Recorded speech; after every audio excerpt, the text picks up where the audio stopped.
الحمد لله نحمده ونستعينه ونستغفره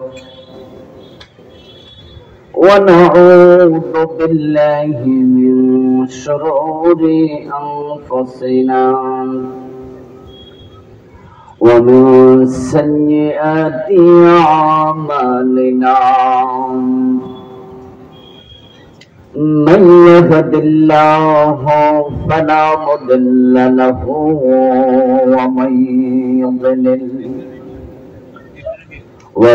يضلل فلا تجد له وليا مرشدا وأشهد أن لا إله إلا الله وأن محمدا عبده ورسوله أما بعد فقد قال الله تعالى في كلامه المجيد أعوذ بالله من الشيطان الرجيم بسم الله الرحمن الرحيم هو الذي أرسل رسوله بالهدى ودين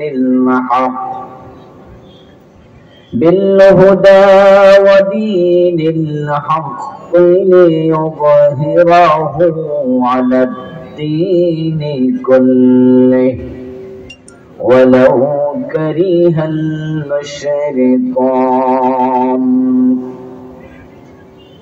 قال النبي صلى الله عليه وسلم كانت بنو إسرائيل تسوسهم الأنبياء كلما هلك نبي خلفه نبي وإنه لا نبي بعدي أو كما قال النبي عليه الصلاة والسلام সকলে মেহেরবানি করে দুরূদ শরীফ পড়ুন আল্লাহুম্মা সাল্লি আলা মুহাম্মাদিন ওয়া আলা আলি মুহাম্মাদ কামা সাল্লাইতা আলা ইব্রাহিম ওয়া আলা আলি ইব্রাহিম ইন্নাকা হামিদুম মাজিদ اللهم بارك على محمد وعلى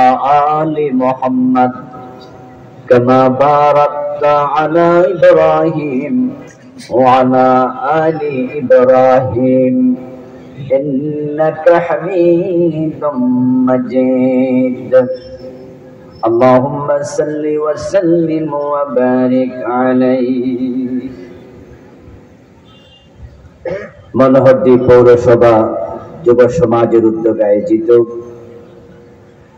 আজকের এই চমৎকার তাফসীরুল কোরআন মাহফিলের মুআজ্জাজ মুকাররম সম্মানিত সভাপতি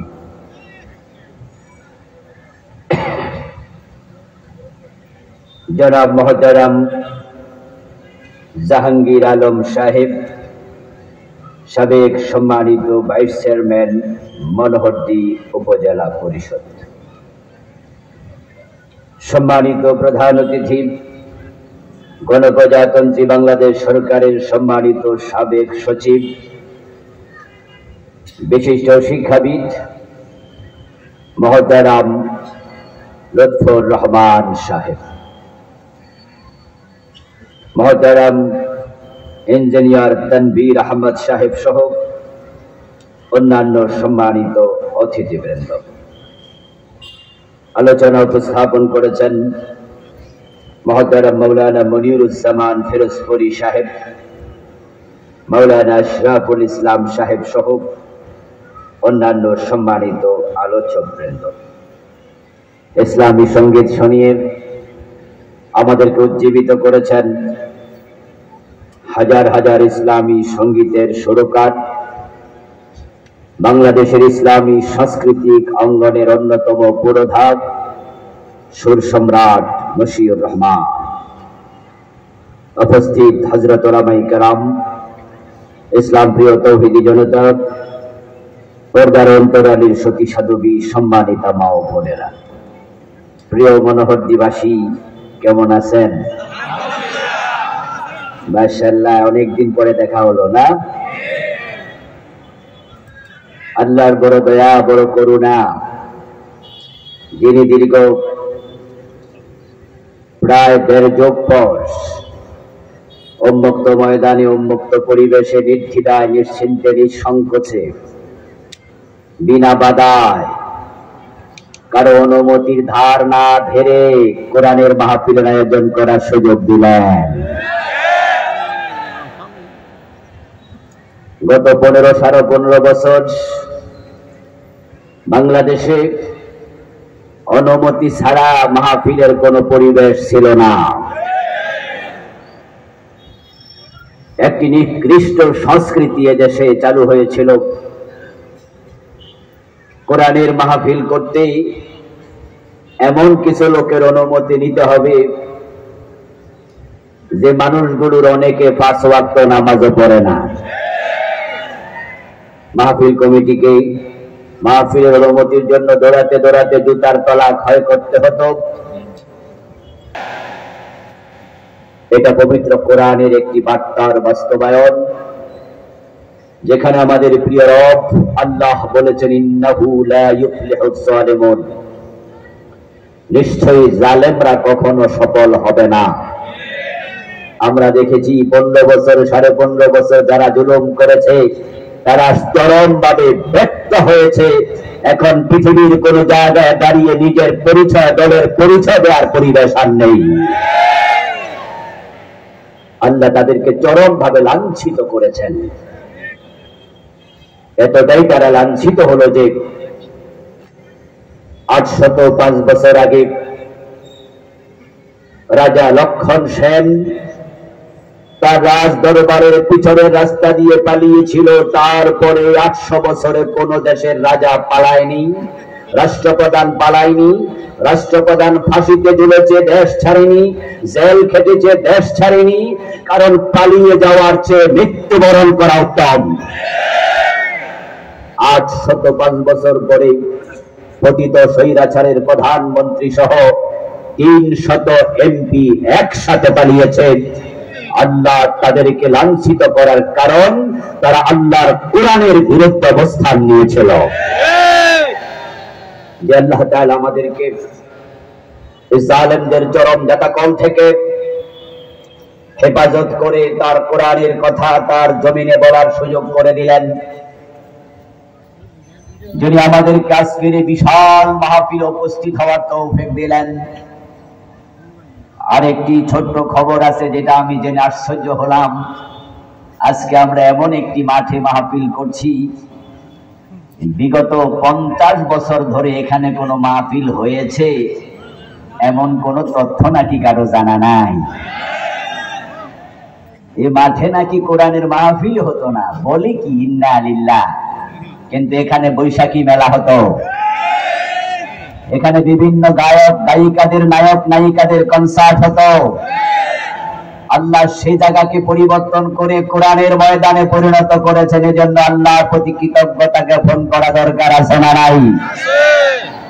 এই আমরা আলোচনার শুরুতে মন প্রাণ উজাড় করে অন্তরের সবটুকু শ্রদ্ধা এবং ভালোবাসা দিয়ে আমাদের মনিব আল্লাহ তাআলাকে শুকরিয়া জানাই, কৃতজ্ঞতা জানাই, কালিমাতুশ শুকর পড়ি আলহামদুলিল্লাহ।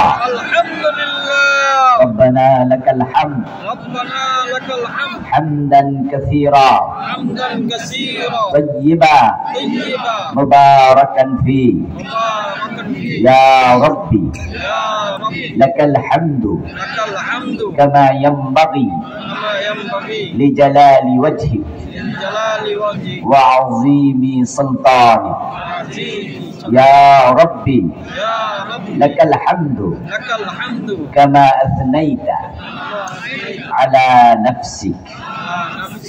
প্রিয় দিনী ভাইরা, আমি আপনাদের সম্মুখে পবিত্র কোরআন মাজিদ থেকে সূরাতুস সাফের 9 নম্বর আয়াতে কারিমা তিলাওয়াত করেছি। সহিহ বুখারীতে উদ্ধৃত প্রিয় নবী মুহাম্মদুর রাসূলুল্লাহ সাল্লাল্লাহু আলাইহি ওয়াসাল্লামের পবিত্র মুখ অনুসৃত একখানা ছোট্ট হাদিসে নববী পাঠ করেছি। আল্লাহ তাআলা তৌফিক দান করলে এখান থেকে কিছু কথা বলবো ইনশাআল্লাহ। যেহেতু আল্লাহ তাআলা কথা বলার পরিবেশ দিয়েছেন, এখন আল্লাহর কথা বলতে হবে নাকি? আমাদেরকে কথা বলতে দেয়নি।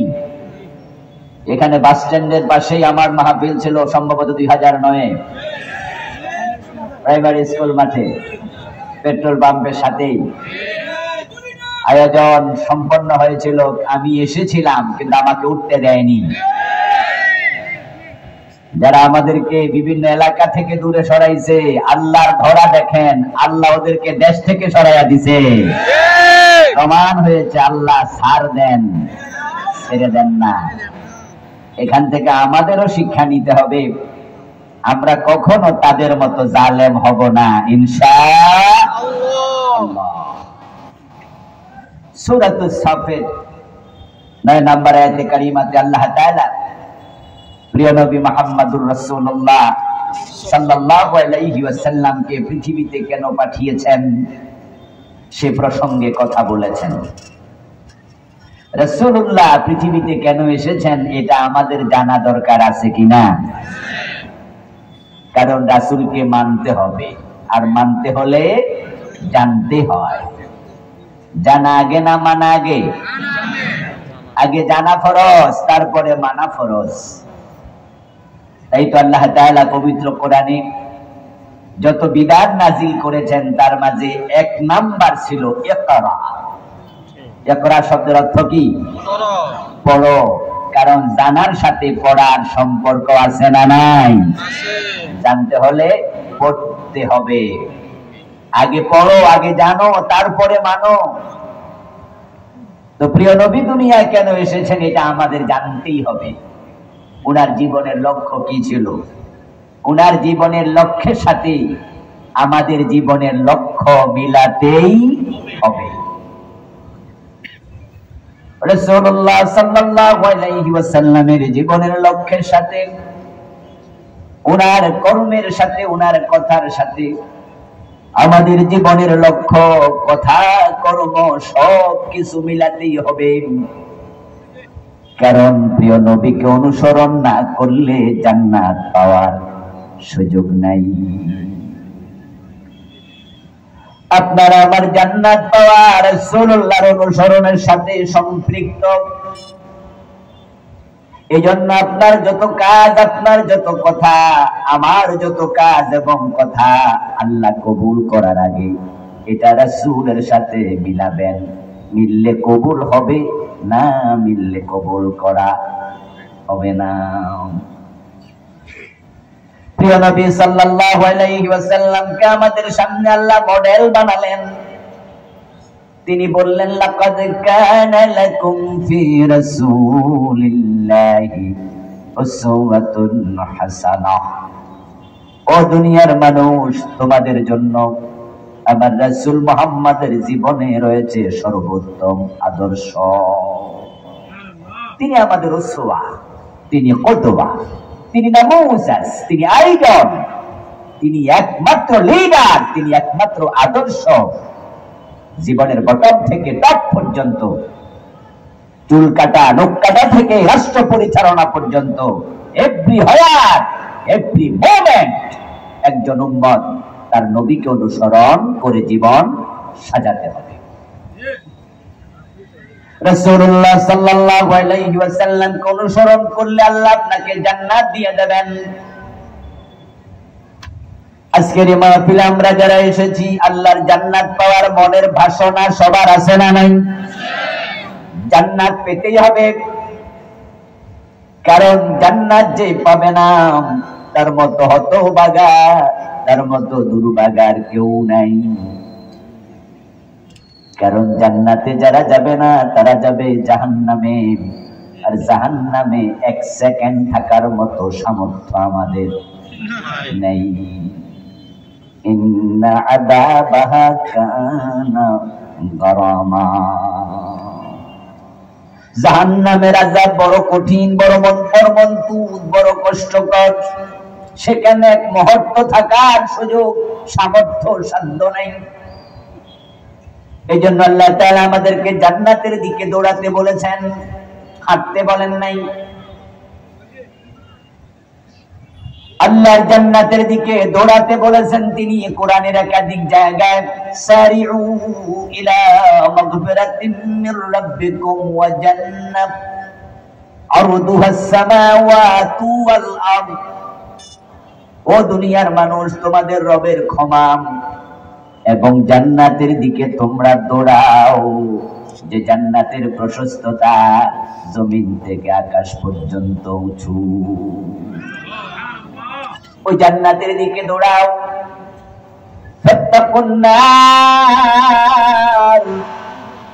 অন্য আয়াতে বলেন আল্লাহ, জাহান্নাম থেকে বেঁচে থাকো, দূরে থাকো। আল্লাহর জান্নাতের দিকে যেতে হলে, দৌড়াতে হলে নবীর অনুসরণ করা ফরজ। নবীকে না মানলে জান্নাত পাওয়া যাবে না। এজন্য প্রিয় নবীজি সাল্লাল্লাহু আলাইহি ওয়াসাল্লাম বলেছেন, মান আহাব্বা সুন্নতি ফাকাদ আহাব্বানি ওয়া মান আহাব্বানি কানা মাই ফিল জান্নাহ। যে ব্যক্তি আমি নবীর সুন্নাহকে অনুসরণ করে ভালোবাসে, সে আমি নবীকেই ভালোবাসলো। আর যে আমার জীবন চরিত, আমার সুন্নাহ নিজের জীবনে ফলো করে, আমার ভালোবাসার প্রমাণ দিতে পারবে, সে জান্নাতে আমার সাথে ঢুকবে। আপনারা কিছুক্ষণ আগে আমার সাথে একমত হলেন যে জান্নাতে আপনারা যেতে চান, এই বাসনা আছে। জান্নাতে যেতে হলে নবীকে অনুসরণ করতেই হবে, এটা ম্যান্ডেটরি, এটা আবশ্যক। যে ব্যক্তি নবীকে অনুসরণ করবে না সে জাহান্নামী। প্রিয় নবীজি সাল্লাল্লাহু আলাইহি ওয়াসাল্লাম বলেছেন, কুল্লু উম্মতি ইয়াদখুলুনাল জান্নাতা ইল্লা মান আবা। আমার সব উম্মত জান্নাতি হবে, তবে অস্বীকারী নয়। কিলা মান আবা ইয়া রাসূলুল্লাহ। প্রশ্ন করা হলো, হে আল্লাহর নবী, অস্বীকারী উম্মত সে আবার কে? প্রিয় রাসূল জবাব দেন, মান আতানি দাখালাল জান্নাহ ওয়া মান আসানি ফাকাদ আবা। যে আমি নবীকে অনুসরণ করে সে জান্নাতে যাবে, যে আমাকে অনুসরণ করে না তার কপালে জান্নাত নাই, সে অস্বীকারী। রাসূলকে না মানলে জান্নাত পাবেন না। প্রিয় নবীকে মানতেই হবে। মনে মনে বলছেন যে হুজুর, আমরা তো রাসূলকে মানি, মাথায় টুপি আছে, মুখে দাড়ি আছে, মসজিদে গিয়ে আল্লাহু আকবার বলে নামাজ শুরু করি, ডান পা দিয়ে ঢুকি, মানি না কই মানি। হ্যাঁ দোস্ত, প্রিয় ভাইটি, যদি আপনি রাসূলকে মানেন, এটা সত্য কথা হয়, তাহলে আপনি রাসূলের সাথে জান্নাতে যাবেন, এই ঘোষণা আমার না, এটা নবী মুহাম্মদ নিজে দিয়েছেন, ঠিক কি না? আপনি জান্নাতি মানুষ, আপনি খুশি হন, আপনি সুসংবাদ গ্রহণ করুন। কিন্তু যদি আপনি সুবিধাবাদী অনুসারী হন, আপনি টুপিদারি, পাজামা, পাঞ্জাবি, মসজিদ মাদ্রাসায় রাসূল মানেন, কিন্তু আপনার রাজনৈতিক জীবন, অর্থনৈতিক জীবন, ব্যবসায়িক জীবন, চাকরি জীবন, আপনার পারিবারিক জীবনে আপনি রাসূল মানেন না, আপনার বউ বেপরদায়, আপনার মেয়ে বেপরদায় চলে, নিজের মেয়েটাকে বোরকা সিলাইয়া দেন নাই, কলেজে পড়ে, হাই স্কুলে পড়ে, বোরকা ছাড়া যায় এমন টুপিওয়ালার মাইয়া আছে না নাই? টুপির ক্ষেত্রে মানলেন, পর্দার ক্ষেত্রে মানলেন না। 5 ওয়াক্ত নামাজ পড়ে আবার সুদে টাকা লাগাইয়া বসে আছে, এমন নামাজি বাংলাদেশে আছে কিনা? মনোহর দিতে নাই। আজকের মাহফিল 2-4 জন। আল্লাহর নবী কি জীবনে 1 টাকা সুদ খেয়েছেন? আপনি সুদে টাকা লাগান কেমনে? এতে বোঝা যায় নামাজ 5 ওয়াক্ত রাসূলকে মেনে পড়লেন, কিন্তু অর্থনৈতিক জীবনটা আপনি রাসূলকে মানলেন না। বোনের জমি দখল করে বসে আছে, বাবা মা 5 বছর 7 বছর আগে মারা গেছে, ভাই তার বোনের জমি দেয় না, এমন জালেম ভাই এদেশে আছে না নাই? অথচ রমজানে এই ভাই আবার রোজাও রাখে। রোজার ক্ষেত্রে রাসূল মানলো, আত্মীয়ের হক আদায় ক্ষেত্রে মানলো না। ও দোস্ত আমার, হজে চলে যায়, রাসূলকে অনুসরণ করে হজ করে, ইহরামের কাপড় সাদা পরে, তালবিয়া লাব্বাইক আল্লাহুম্মা লাব্বাইক বলে পড়ে। রাসূল তালবিয়া পড়েছেন, রাসূল ইহরামের কাপড় পরেছেন, কিন্তু ওই লোকটা ইহরামের নিয়তে ওযু করার আগে, গোসল করার আগে ক্লিন শেভ করছে। হজে যাওয়ার সময় ক্লিন শেভ করা যায় এমন হাজি আসেনি? হ্যাঁ, বিমান উঠলে দেখবেন আপনার ডাইনে বামে সাদা কাপড় পরে বইয়া রয়েছে, ক্লিন, সব পাঁচ। আমার রাসূল দাড়ি কামাইছে কয়দিন? আজকের মাঠে দাড়ি কামাইন না, মুরিদান মরুক আপনার উম্মত আছে না নাই? নবীর সাথে তোমার চেহারার মিল কোথায়? টাকনোর নিচে কাপড় পরে আজকের মাহফিলে এসেছে, এখনো টাকনোর নিচে কাপড় বসে আছে, মাহফিলে দাঁড়ায় আছে, এমন 2-4 জন শ্রোতা আছে কিনা? আমার রাসূল জীবনে কখনো টাকনোর নিচে কাপড় পরেন নাই। 5 ওয়াক্ত নামাজ পড়ে, রমাদানে রোজা রাখে, হজ করে, যাকাত দেয়, কিন্তু রাষ্ট্র পরিচালনার প্রশ্ন যখন আসে, আমার নবী যে কোরআন দিয়ে দেশ চালাইছে মদিনা 10 বছর, রাসূলকে অনুসরণ করে কথা ছিল সে বাংলাদেশ কোরআন দিয়ে চালাবে, চালায় তো না, চালানোর পক্ষে তো আসে না। আমরা যারা বলি আমাদের করা যাকার বলে গালি দেয়, এমন নামাজি আছে না নাই? এমন হাজী সাহেব আছে না নাই? তো নবীকে তুমি হজে মানলা, নামাজে মানলা, দেশ চালানোর ক্ষেত্রে মানলা না। ও প্রিয় ভাই, রাসূলকে অনুসরণ করলে জান্নাত, কিন্তু সে অনুসরণ সুবিধা মতো মন মতো করা যাবে না। যদি আপনি মন মতো রাসূল মানেন, ইসলাম মানেন, আপনি আল্লাহর গোলাম না নফসের গোলাম? যারা নিজের নফসের গোলাম তারা আল্লাহর জান্নাত পাবে কেমনে? আল্লাহর জান্নাতে যেতে হলে তো আল্লাহর গোলামের কাতারে দাঁড়াতে হবে। তাই তো আল্লাহ তাআলা জান্নাত দেওয়ার আগে বলবেন, ফাদখুলি ফি ইবাদি। আমার সাথে পড়ুন সবাই, ফাদখুলি ফি ইবাদি ওয়াদখুলি জান্নাতি। সুবহানাল্লাহ পড়ুন ভাইয়া। আল্লাহ তাআলা বলবেন, ফাদখুলি ফি ইবাদি, তোমরা আমার বান্দাদের কাতারে দাঁড়াও। কার বান্দা? মাশাআল্লাহ, আল্লাহর নাম জোরে বলতে হবে। কার বান্দা? আমরা কার বান্দা? এই যে দাবি করলেন আপনি আল্লাহর বান্দা, তাহলে নফসের গোলাম হওয়ার সুযোগ আর? যদি সত্যি আপনি আল্লাহর গোলাম হন, আল্লাহর বান্দা হন, তাহলে সব জায়গায় আইন মানতে হবে কার? যদি এটা করেন, এটা করে এর উপরে মরতে পারেন, তাহলে হাসরের দিনে ঘোষণার পর আল্লাহর বান্দার কাতারে দাঁড়ানোর সুযোগ আল্লাহ করে দেবেন। আর যারা সেদিন আল্লাহর বান্দার কাতারে দাঁড়াবে, ওয়াদখুলি জান্নাতি, এবার আল্লাহ তাদেরকে বলবেন, যাও যাও আমার জান্নাতে ঢুকে যাও। কিন্তু বাংলাদেশের লোকেরা সুন্নাহ মানে না তা নয়, সুন্নাহ মানে তবে সুবিধা মতো। সুন্নাহ মানে ততক্ষণ সুবিধা আছে যতক্ষণ অসুবিধা যেখানে সুন্নাহ মানে না সেখানে। এজন্য দেখবেন মসজিদে গেলে সবাই ডান পা দেয়, এটা সুন্নাত। বাম পা দিয়ে বের হয়, এটা সুন্নাত।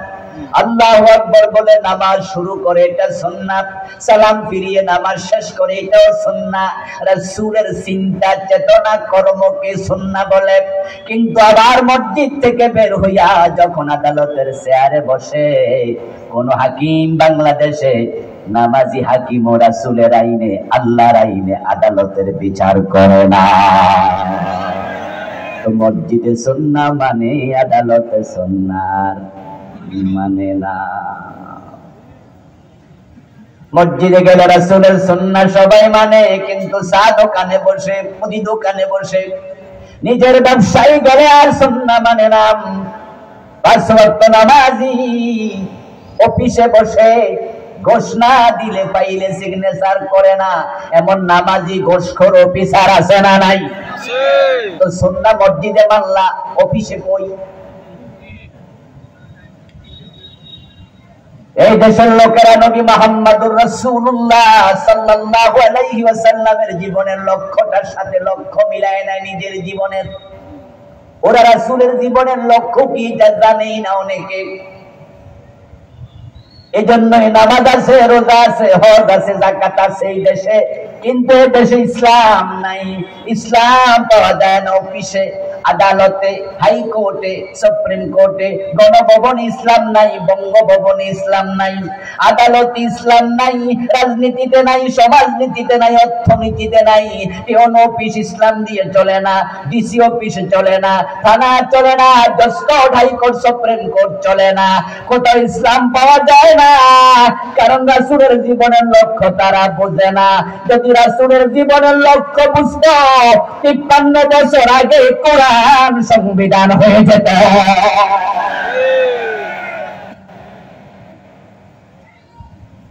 ও প্রিয় ভাইরা, রাসূলুল্লাহর জীবনের লক্ষ্য কি?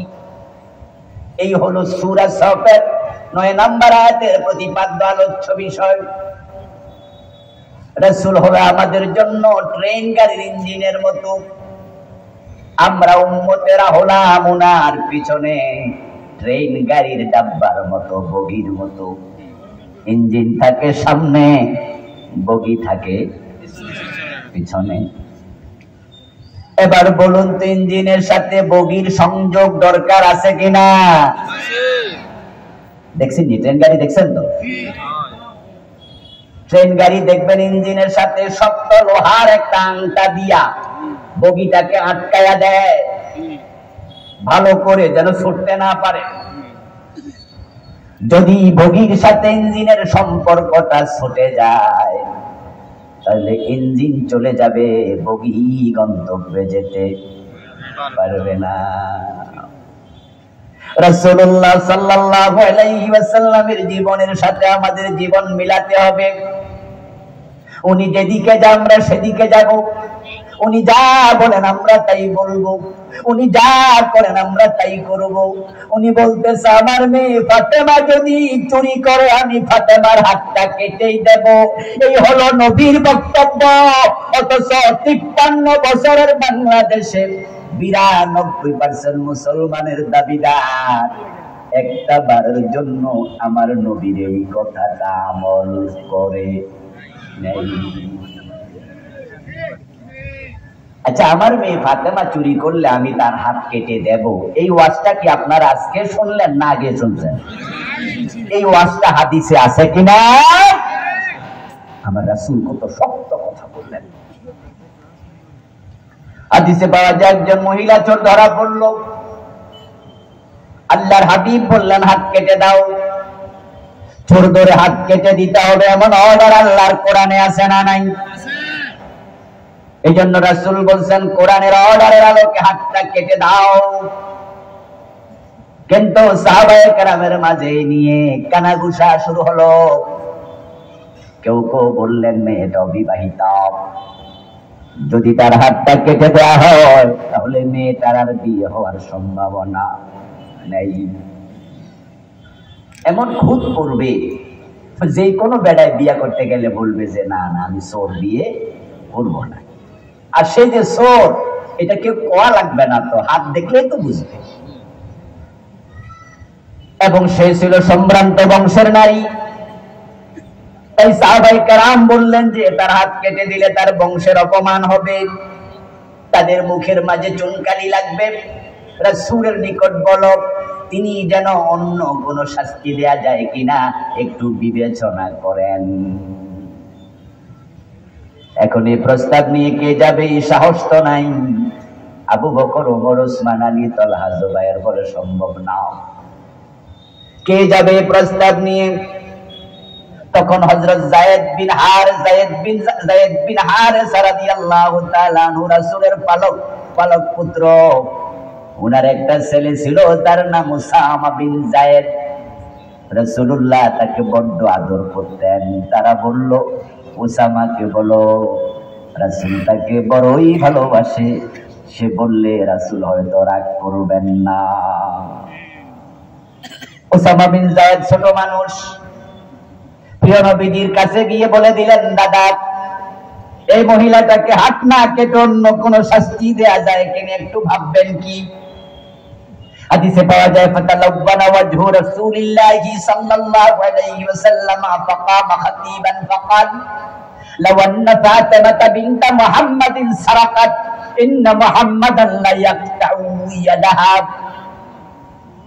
উসামা বিন যায়েদ প্রস্তাব দেওয়ার সাথে সাথে প্রিয় নবীজি রেগে গেলেন, চেহারাটা লাল হয়ে গেল।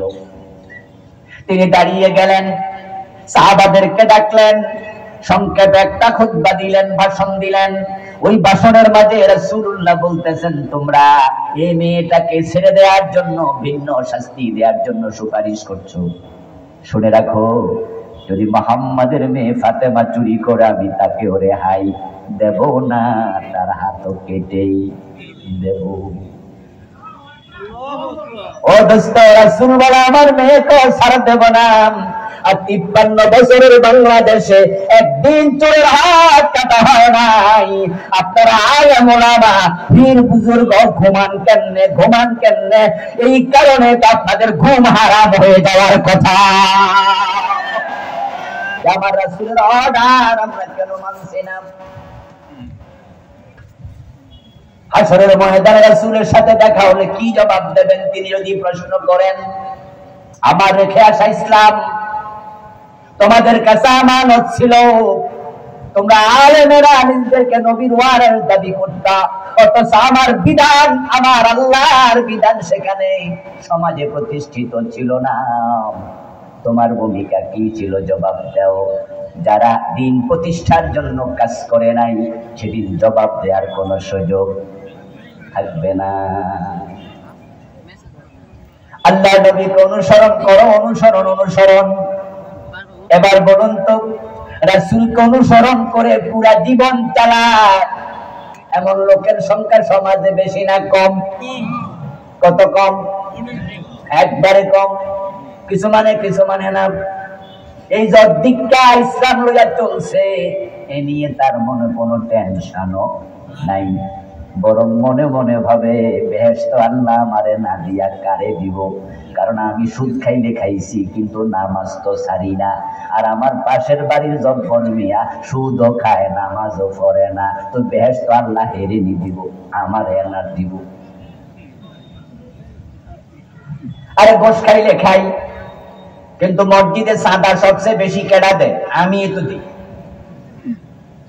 এই মসজিদে এসি লাগাইছে, টাকা বেশি কেডা দিছে? আমি। রমজানে হুজুরে 15 দিন আমি খাওয়াইছি।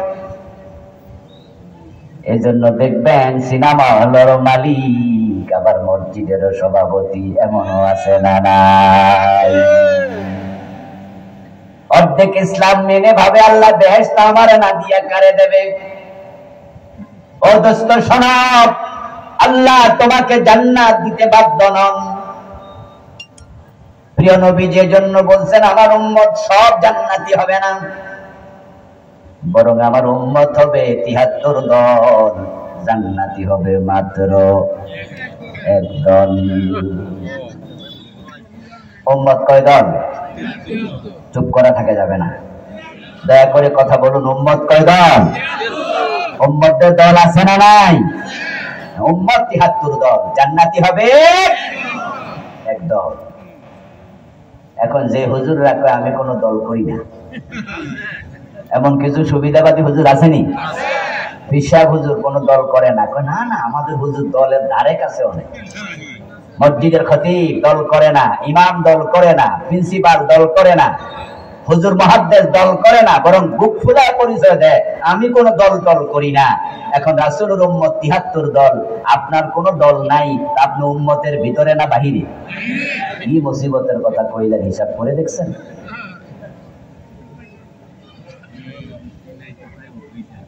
রাসূলুল্লাহর উম্মত ৭৩ দল, জান্নাতি এক দল, মানে আউয়ালে দুখুল ফিল জান্নাহ, যারা শুরুতে জান্নাতে যাবে। বাকি ৭২ দল কোনদিন জান্নাত পাবে না তা কিন্তু নয়, তারাও জান্নাত পাবে মাইটাই খাওয়ার পরে। রাসূলের উম্মত তো, রাসূলের উম্মত জাহান্নামী হবে চিরস্থায়ী নয়। রাসূল বলছেন আমার সব উম্মত জান্নাতে যাবে, ঈমান যার আছে সে জান্নাত একদিন না একদিন পাবে। আর রাসূলের উম্মত ঈমান ছাড়া হয় কেমনে? রাসূলের উম্মত ৭৩ দল, জান্নাতি এক দল, শুরুতে জান্নাতি, বাকি ৭২ দল জাহান্নামে যাবে, মাইটার খাইয়া ছাড়া পাবে। কিন্তু আপনি যে কইলেন আমি কোন দলে নাই, তাহলে আপনি তো উম্মতের ভিতরেই নাই, জান্নাতটা পাবেন কেমনে? আসলে আমাদের দেশে যে সমস্ত হুজুররা, পীরেরা, খতিবরা, বক্তারা বলে আমি দল করি না, এগুলো সুবিধাবাদী। কারণ তারা জানে যারা দল করে না তাদের বিরুদ্ধে মামলা হওয়ার কোনো সম্ভাবনা নাই। ওদের পিরালি ছোটে না, ওদের প্রিন্সিপালি যায় না, ওদের জুমার মসজিদে খতিবই ছোটে না। যে হুজুর দল করে না তাদের মাহফিলে 144 জারি হওয়ার কোনো সম্ভাবনা থাকে না। সুবিধাবাদী হওয়ার জন্য তারা এটা বলছে, তবে তারা নিজের পায়ে নিজে কুড়াল মেরেছে। রাসূল বলছেন আমার উম্মত ৭৩ দল, জান্নাতি হবে এক দল। তাহলে জান্নাতি দলে ঢুকতে হলে তুমি রাসূলের দলে আসতেই হবে। তো দল করি না বললা কেন? বলো আমি রাসূলের দল করি। দল করি না বলো কেন? মানুষ মারা যাওয়ার পরে একটা দোয়া আছে, কবরে দেওয়ার সময় পড়তে হয়। দোয়াটা হলো বিসমিল্লাহি ওয়া আলা মিল্লাতি রাসূলিল্লাহ। এই দোয়াটা মনোহর দিয়ে আসেনি? বাংলা অর্থ কি? বাংলা অর্থ হলো বিসমিল্লাহি, আল্লাহর নামে, ওয়া আলা মিল্লাতি রাসূলিল্লাহ, রাসূলের দলে তুলে দিলাম। মরার পরে দল করি না এটা বললা লাভ নাই, পাবলিক কিন্তু তোমার দলের ভিতরে ধাক্কায়া ঢুকায়া দিবই। আপনাকে পাবলিক দলের ভিতরে ঢুকাইলো, অথচ আজীবন কইছেন আমার দল নাই। ও দোস্ত, যে লোকের রাসূলের দলে ঢুকাইলো ওই লোক কি নিজে গেছে না পাবলিকে ঢুকাইছে? তো যে নিজে যায় না রাসূলের দলে, রাসূল মরা লাশ নেবে কেন? কোন ঠেকা পড়ছে? আল্লাহর জান্নাতে যাওয়ার জন্য রাসূলের দলে যেমন যেতে হবে, মরার পরে যাবেন না, মরার আগে যাওয়া দরকার। আজ থেকে কোন দল করি না এটা বলবো না, রাসূলের দলে আছি এই কথা বলতে আপনারা রাজি আছেন না নাই? রাসূলের দলে যেতে রাজি আছেন না নাই? আজ থেকে আমরা বলবো না দল করি না, এই কথা বলবো না, ঠিক আছে? প্রিয় নবী বললেন আমার দল জান্নাতি এক দল। এবার সাহাবী দাঁড়িয়ে গেলেন, ফাকালা ইয়া রাসূলুল্লাহি ওয়া মা হি, ও রাসূল জান্নাতি এক দল হবে সেটা কোনটা? ক্বালা মা আনা আলাইহি ওয়া আসহাবী। রাসূলুল্লাহ জবাব দেন আমি নবী মুহাম্মদ যার উপর প্রতিষ্ঠিত, আমার সাহাবারা যার উপর প্রতিষ্ঠিত, তুমি যদি ওই চিন্তা চেতনা আইন কানুনের উপর প্রতিষ্ঠিত হও তুমিও জান্নাতি। মানা আলাইহি, আমি যার উপর, আমি যার উপর। এখন রাসূল কিসের উপর প্রতিষ্ঠিত? এবার আল্লাহ তাআলার কোরআন থেকে শুনুন, আল্লাহ রাসূলকে অর্ডার করছেন, কুল ইন আত্তাবিউ ইল্লা মা ইউহা ইলাইয়া ইন্নী আখাফু ইন আসাইতু রাব্বি আযাবা ইয়াউমিন আযীম। হে নবী, আপনি বলুন যে ওহী আমার উপরে আসে, সেই ওহী অনুসরণ করতে আমি নবী মুহাম্মদ বাধ্য। আমি ওহীর উপর প্রতিষ্ঠিত। সুবহানাল্লাহ।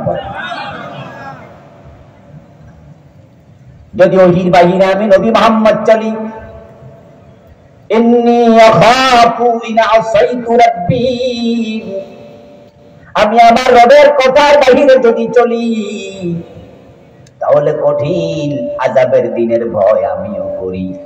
আল্লাহর কথার বাহিরে চললে হাসরের দিন আল্লাহ আমাকে রেহাই দেবেন না। এজন্য আল্লাহর নবী বানায়া কোনো কথা বলতেন না। তিনি যা বলতেন সব আল্লাহর পাঠানো ওহী। মা ইয়ানতিকু আনিল হাওয়া ইন হুয়া ইল্লা ওয়াহয়ুন ইউহা। তিনি ওহীর বাহিরে চলতেন না, ওহীর বাহিরে বলতেন না, ওহীর বাহিরে করতেন না। শুধু আল্লাহর নবী নিজে না, সাহাবারাও ঠিক একই চরিত্রের ছিলেন। তারা ওহীর বাহিরে চলতেন না, ওহীর বাহিরে বলতেন না। বরং যদি দেখতেন কোরআন সুন্নাহর বাহিরে কেউ কিছু করে, সহ্য করতেন না এবং শরীয়তের বিধানের ব্যাপারে কাউকে চুল পরিমাণ ছাড় দিতেন না। আচ্ছা, এখন যদি জান্নাতে যেতে চান, ঠিক একই চরিত্র আমাদের ভিতরে আনা দরকার আছে না? না। কিন্তু আমরা কি দেখলাম? ফারুক আযম ওমর রাদিয়াল্লাহু তাআলা আনহুর ছেলে আবু শাহামা মদ পান করল। হযরত ওমর তার ছেলেকে আশীর্বাদ দিলেন, ছাড় দেন নাই। কারণ মদ পান করলে আশীর্বাদ দিতে হবে, এটা নবী মুহাম্মদের অর্ডার। আর রাসূলের অর্ডার মানি কার অর্ডার? হ্যাঁ, রাসূলের অর্ডার ব্যক্তিগত নয়, তার অর্ডার মানি আল্লাহর অর্ডার। এটাও কোরআনের আয়াত, মান ইউতির রাসূলা ফাকাদ আতাআল্লাহ। আমার আল্লাহ বলেন যে রাসূলকে অনুসরণ করলো সে যেন স্বয়ং আল্লাহকে অনুসরণ করলো। রাসূলুল্লাহ সাল্লাল্লাহু আলাইহি সাল্লামের অর্ডার মানা ফরজ। ওমর নিজের ছেলে আবু শাহামাকে আশীর্বাদ করলেন, নিজের ছেলেকে ছাড় দিলেন না। এবার আপনাদের কাছে জানতে চাই, বাংলাদেশে মদ আছে না নাই? চুপ করে আছেন কেন? কথা বলেন না। আছে? মদ পানকারী আছে? আশীর্বাদ দিয়েছেন কয়দিন? তো রাসূল অর্ডার করলেন, ওমর তার ছেলেকে মারলেন। আপনারা 92%, আপনারা কেন 53 বছরে একদিনও মানলেন তো না? উল্টা আরো মদ খাওয়ার অর্ডার দিয়ে রেখেছেন। 92% মুসলমানের দেশে 5 স্টার হোটেল গুলোতে মদের বার আছে কিনা? হোটেল শেরাটনে মদ আছে, সোনারঘাট, রেডিসন, ব্লু, আরো কত। আপনি যতগুলো 5 স্টার হোটেল বাংলাদেশে পাবেন, প্রত্যেকটাতে লাইসেন্স দেয়া আছে। মদ খাচ্ছে, লাপাচ্ছে, নর্তকীদের সাথে নাচতেছে। 53 বছরের বাংলাদেশে আশীর্বাদের আইন একদিনও চালু হয় নাই। রাসূলুল্লাহর ইসলামের সাথে বাংলাদেশের ইসলামের এত অমিল হয়ে গেল, অথচ সবাই বলি আমরা আহলে সুন্নাত ওয়াল জামাত। লাভ হবে না বলে রাসূলের ইসলামটা বাংলাদেশে কায়েমের চেষ্টা তোমরা যারা করো নাই, হাশরের ময়দানে রাসূলুল্লাহর মামলার আসামি হওয়া লাগবে। প্রিয় নবীর সুপারিশের জন্য তো আমরা অপেক্ষা করছি। রাসূলের হাতে হাউজে কাউসারের পানি পান করব, উনার শাফাআত নিয়ে জান্নাতে যাব। অথচ কোরআনে আছে প্রিয় নবীজি হাশরের ময়দানে একদল উম্মতের বিরুদ্ধে আল্লাহর আদালতে মামলা দেবেন। وقال الرسول يا رب إن قومي اتخذوا هذا القرآن مهجورا। হাশরের ময়দানে প্রিয় নবীজি বলবেন, ও আমার রব, আমার জাতি, আমার উম্মত অমক অমক অমক আমার রেখে আসা ইসলাম কোরআন দ্বীন পরিত্যাগ করেছে। আমার কোরআন ছিল তাদের কাছে, কিন্তু তারা সমাজে কায়েমের কোনো কাজ করে নাই। তার জন্য আমি মামলা দিলাম, তুমি বিচার করো। আল্লাহ হাবিবের জীবনের লক্ষ্যটা কি, এটা আমাদের আলোচ্য বিষয়। আসুন আমরা সেখানে ঢুকি। রাসূলের জীবনের লক্ষ্য, এই ওয়াজটা আজকে বাড়ি নেবেন সাথে করে, কারণ তিনি ইঞ্জিন, আমরা বগি। যদি তার সাথে আমরা আজকে লেগে যেতে পারি, ইনশাআল্লাহ রাসূলের সাথে জান্নাতে যাওয়ার সুযোগ আল্লাহ